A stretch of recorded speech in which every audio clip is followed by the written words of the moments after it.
की डीएनए ला कोड करणं म्हणजे आता शेवटी माणसाचं शरीर आहे. मग हं, हं. ह्याला कसं काय आपण ऍक्टिव्हेट करू शकतो किंवा असं काही प्रोग्रामिंग कसं काय शक्य आहे? ओके.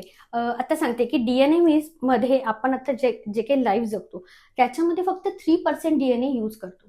बाकी 97% हा डीएनए डॉर्मंट डीएनए असतो. म्हणजे सोप्या भाषेत सांगायचं तर झोपलेला असतो. अच्छा. तर 97% डीएनएला ऍक्च्युली कॉस्मिक डीएनए किंवा एनर्जी डीएनए म्हणतात. बर. म्हणजे बऱ्याच लोकांना माहितीच नाहीये कसं अच्छा. ऍक्टिव्ह करायचं ही खूप पुढची गोष्ट झाली. पण त्याचा यूज काय हे सुद्धा माहिती नाही. बरोबर.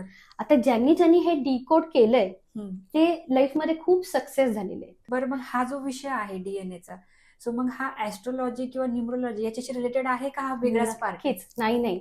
ऍस्ट्रोलॉजी आणि न्यूमरोलॉजीला पकडून जर तुम्ही डीएनए ऍक्टिव्हेशन केलं ना तर तुम्हाला रिझल्ट मी म्हणेल 90 डेजच्या आत मिळेल 100%. अच्छा.